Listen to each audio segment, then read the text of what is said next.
4:30. We can take a trip after this. All right, a lot going on this next half hour. Gas prices in Georgia continue to decline. The SCAD Savannah Film Festival is underway as well. WJCL 22 News at 5 starts right now. People who work at the jail are releasing new details about that attack. We have breaking news for you. 3 people were shot inside a Parker's convenience store in Claxton this morning. Here is what we know. Mentioned Georgia being different than some of these other cases. Kind of talk me through why the Fulton County case is different from the federal case. The Republicans and Congressman Jordan need 17 votes for him to become the next House Speaker.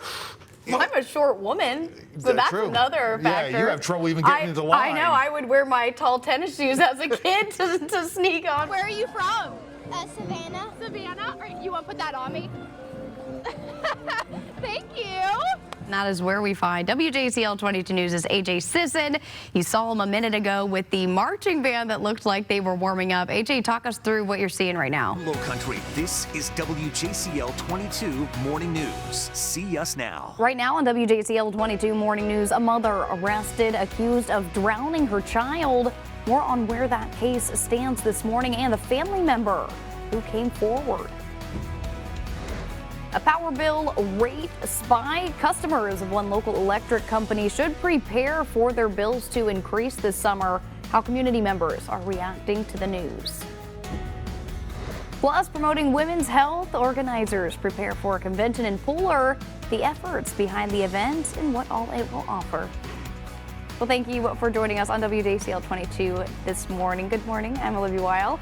And meteorologist Melissa Hall is joining us from the Weather Center with a cloudy start, as you told us, Melissa, but it's going to be a sunny one, we're thinking, right? Yeah, this afternoon we'll get that sunshine out there, but right now, look at the start. It looks ominous and dreary. As you can see out at the coastline with those clouds, it is a muggy morning. 70s out at the coast still. You never dropped out of the 70s. I already see Tybee up to 71. The rest of us, we are watching those temperatures climb. 69 in Savannah. Hasn't budged over in Baxley, where we've seen the coolest temperature all day at 63. So if you're heading to the farmer's market, we'll have those low 70s. That sunshine does want to try to reappear as we get into the afternoon, but it is going to be sticky with those 80s coming back. And we get the 80s today and tomorrow, but that sunshine that wants to reappear today, well, tomorrow we'll get pops of it. But Olivia, we got those rain chances coming back, and in fact, some thunderstorms to go along with it. I'll show you what we're expecting, how long it's going to be sticking around, and talk about some cooler weather to start the new work week here in a few minutes. Thank you, Melissa. Well, right now, Beaufort County deputies are investigating after authorities say a mother drowned her 6-year-old and attempted to drown her 8-year-old. As WJCL 22 News' Andy Cole reports, it was their sister who told authorities about the crime. Sheriff P.J. Tanner has been in law enforcement for 43 years. He says he has never seen a case like this, calling it horrific. Typically, mothers do not kill their children. It happened just before 1:30 Friday morning. A 16-year-old was awoken by a scream from her sister. This is not a typical situation. According to Beaufort Sheriff P.J. Tanner, she ran into a bathroom and saw her mother attempting to drown her 8-year-old sister. The 16-year-old grabbed her sister, escaped the house off Sam Doyle Drive, and called 911. Deputies responded in 8 minutes. As we conducted a protective sweep, we found a 6-year-old victim in the home, deceased. Investigators say 37-year-old Jamie Bradley Brunn drowned her 6-year-old and attempted to drown her 8-year-old. She's been charged with murder and attempted murder. Do y'all have any sort of sense of why this happened? Because mothers don't kill their kids. It's more in a sense. I mean, I know what happened, and it's pretty horrific. Sheriff Tanner is thankful for the bravery displayed by the 16-year-old who found her sister being drowned by her mother and immediately called 911. This 16-year-old sister, very proud of her. I think she did an unbelievable job.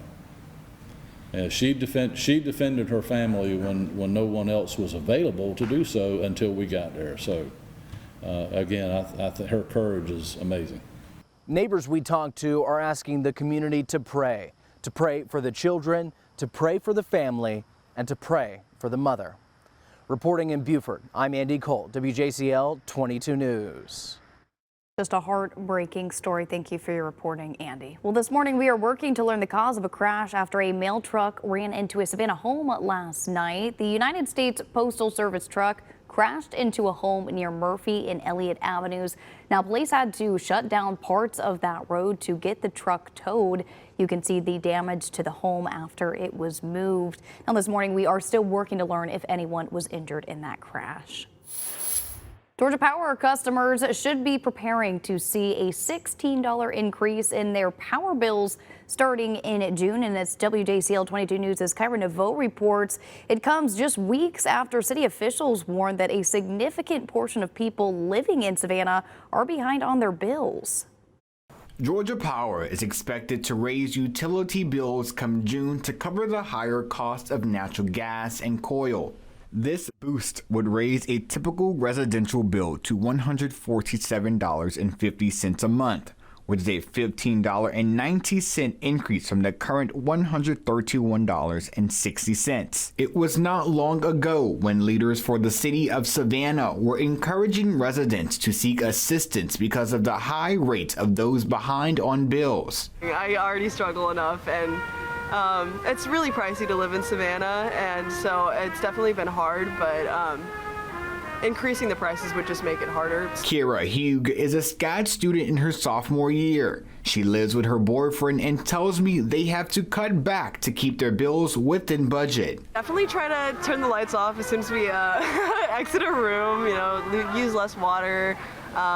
Just trying to keep it more sustainable. Whether you are a student like Kira or working a full-time job, the Savannah Economic Opportunity Authority has been helping those in need of assistance with their electric bill.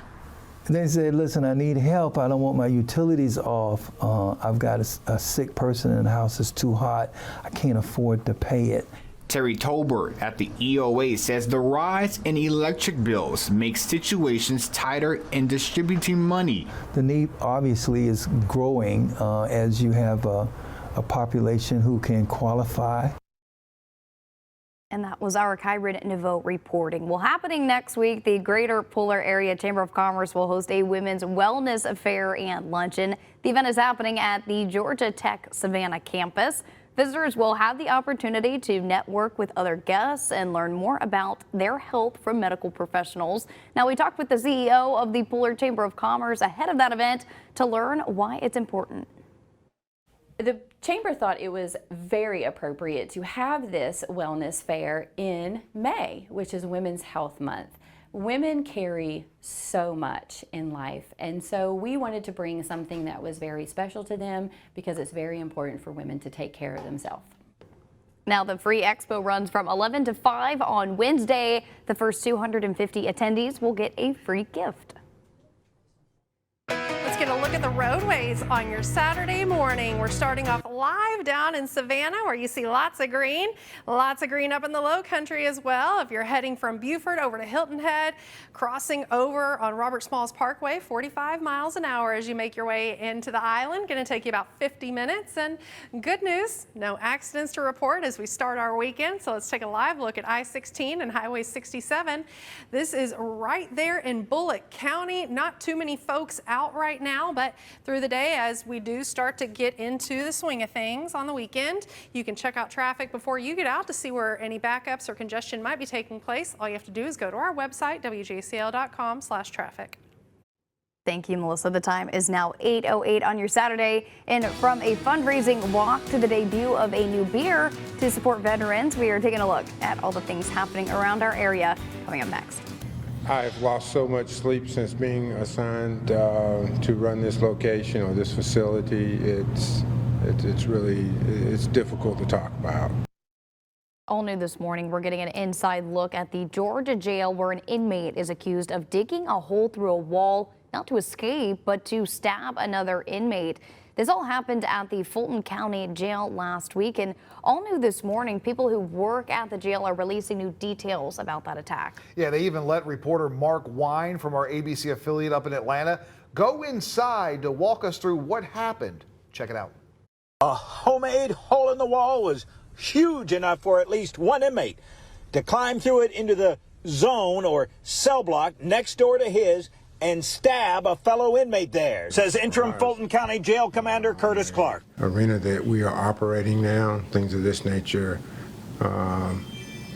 happen far too often. Colonel Clark says the stabbing victim received non-life-threatening wounds and has been moved to the jail medical unit, while the suspected attacker faces the likelihood of criminal charges over the incident. And after the stabbing, a shakedown of both the zones involved, which are supposed to be separated by 2 heavy locking doors, and each containing 18 cells, turned up 7 items of contraband, including at least 5 weapons. Found shanks that were made from parts of the building. Jail official says this door is supposed to have a lock on it, but an inmate or inmates gained access to this pipe chase in one zone and made this hole, gained access to the shower in the zone next door, and an inmate was able to bypass 2 heavy metal doors that are supposed to separate that zone from this zone of cells next door where the stabbing occurred.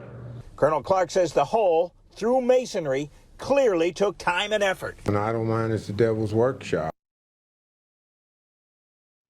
Well, this morning, results are in for an independent autopsy of a former Fulton County jail inmate. Here's what we can tell you. His family claimed he was eaten alive by bed bugs. LaShawn Thompson died in the jail back in September.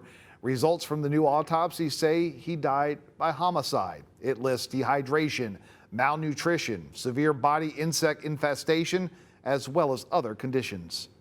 I have another brother, and seeing these images and going through this as a family sent him into a mental breakdown.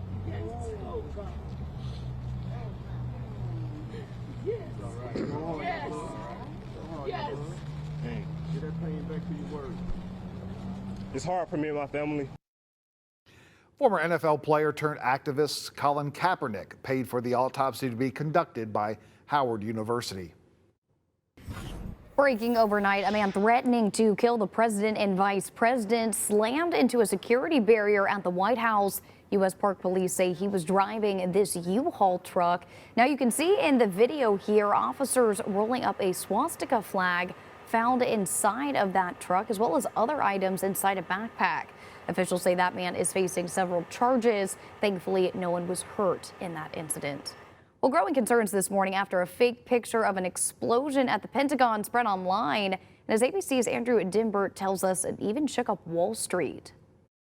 This morning, a new look at the potential impact of AI-generated images after a fake picture appeared to rattle Wall Street. A simple AI-generated fake image sparked about a $100 billion stock market move. Yesterday, numerous Twitter accounts shared this fake image showing smoke billowing near a white building, leading some to believe an explosion occurred near the Pentagon when in fact no such incident took place. While ABC News has not determined the source, the image contains the hallmarks of being made with artificial intelligence. We talk all the time about social media platforms. Every story is flattened. You can't tell where it comes from or who is producing it. This is a perfect case in point. The image was first posted on Twitter at 8:42 a.m. At 10:03, a Russian state-controlled news outlet tweeted the image to its millions of followers. The stock market took a dip over the next several minutes until 10:09, when authorities made it clear there was no explosion. Experts have warned of hyper-realistic fake images deceiving people online as the accessibility of AI-powered tools grows. This is only the smallest effect that can only grow. So what we're seeing today is only a small example of what is to come as this grows in complexity. Industry leaders have pointed to AI's ability to solve problems quickly, and the technology has already contributed to medical research. But last week, Sam Altman, the CEO of OpenAI, urged lawmakers to act quickly to regulate artificial intelligence. My worst fears are that we, the field, the technology, the industry, cause significant harm to the world. Many of the Twitter accounts that spread the hoax carried blue check marks, which previously meant that the accounts were verified. But under new owner Elon Musk, Twitter now gives a blue check to any account that pays a monthly fee. Andrew Dimbert, ABC News, New York. We want to take a live look at our nation's capital this morning. There's the White House, and a debate over there, of course, is intensifying over the debt ceiling. Leaders are scrambling to find a solution before a national default, and some are saying it could be less than 2 weeks away. The Federal Reserve Chair is set to speak on that issue later today. Well, this morning, federal prosecutors have subpoenas out against a Trump organization over its business deals in foreign countries. According to the New York Times, investigators want information about real estate deals in China, France, Turkey, Saudi Arabia, Kuwait, and the UAE. Well, happening tonight, the Tybee Island Marine Science Center hosting an event to help folks learn more about sea turtles. That's right. Of course, nesting season is well underway, and today is World Turtle Day. That's why we want to check in with WJCL 22 News' Nakaya Carrero, who is live at the center over on Tybee. Nakaya, what are you up to now? We've seen you with plenty of cute little turtles this morning. What's next?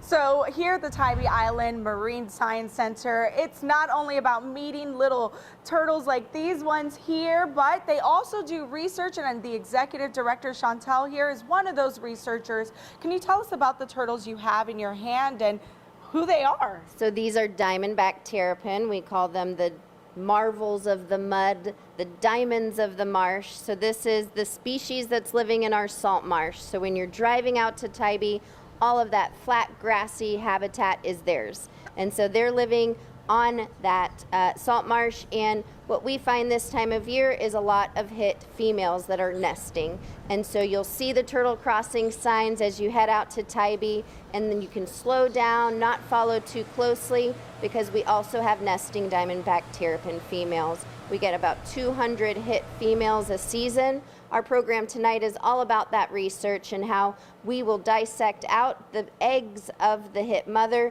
to save them. And so we incubate them at Georgia Southern. And so all of our terrapin that are on exhibit at the Science Center were rescued from their mother, or they were found in local swimming pools. And what we do is we grow them and take care of them until they're the size of a fist. And so this big guy is one of our members of the graduating class of 2023, and who will take his place is our newer hatchling from last fall. And so we will be getting our new babies this evening, and then these big guys will be going out into the salt marsh. Awesome. Thank you so much. And you heard her. They're getting a new class this evening during their World Turtle Celebration Day here at the Tybee Island Marine Science Center that starts at 6. So if you want to see some of these little guys before they get sent back into the marsh, you can come here to the Tybee Island Marine Science Center this evening. Back to you guys in studio. I'm going to go hold these turtles a little bit more. She's having too much fun this morning. I know, I'm kind of jealous. Yeah, very, very, very. And Jonathan is really jealous, but I tell you what, traffic-wise, we should all be jealous because it's perfect out there, John. Is it as slow as a turtle, John? No, not as slow as a turtle yet. You know, in some areas, a little later, of course, Olivia. I have it right here, as a matter of fact. Let me look at the date on my letter. Thomas Willoughby and his wife have just about a month to find a new pharmacy. We moved here in 1988, so we've been going to Richmond Hill Pharmacy for 30 or plus or minus years. Willoughby is a veteran, serving 21 years in the Army. His family has TRICARE, the universal health care for retired military members. It's some of the best medical care, in my opinion, you can get.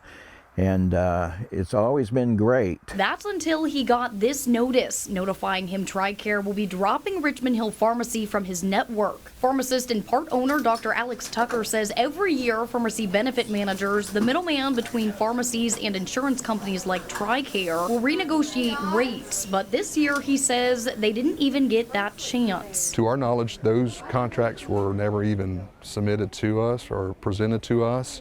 It was just completely that we were omitted, this store and also our Hinesville store. I reached out to TRICARE to inquire. Hi there, my name's Olivia Wile and I'm an anchor reporter at WJCL 22 News in Savannah, Georgia. I'm calling because our local community members are concerned because TRICARE is eliminating some of the local pharmacies that used to be in their network. I spoke with 3 different people and never got a clear answer. Tucker says his pharmacy has been working with the Georgia Pharmacy Association to draft a letter to send to the Department of Defense, which oversees the military and its health care. We have a large population of retired and active military and spouses and their families that we serve.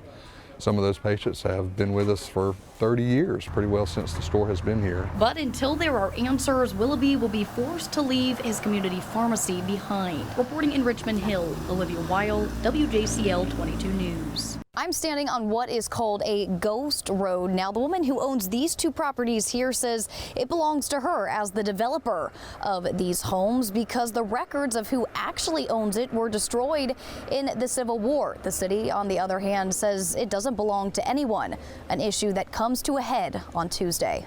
Two people, two titles, two sides of the story. Catherine Harrison-Cobb believes she owns this ghost road right next to her property. Angry, the city is asking her to sign a quitclaim to give over her rights to it. The developer is who initially subdivided these lots. That's who owns these.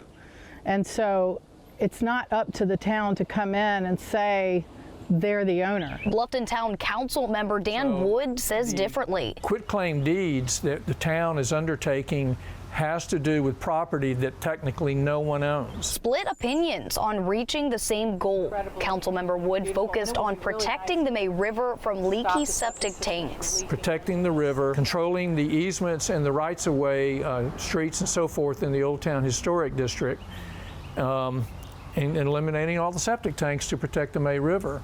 So those are all valid reasons. Harrison-Cobb focused on why the city needs her to sign her rights away to get the project done. The rights of way have nothing to do with that. We can grant easements to Beaufort Jasper for them to come in. I asked Councilmember Wood why require quitclaims if he says no one owns the land. It's actually a courtesy instead of going out and just saying we're going to do this without any input from the citizens.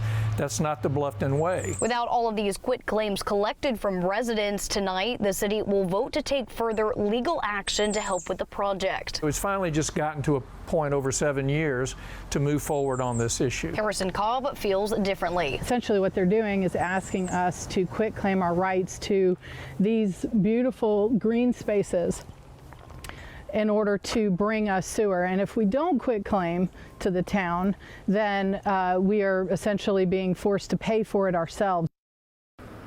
I asked a council member Wood if he had heard this before. He said he had not, and he could not speak on it.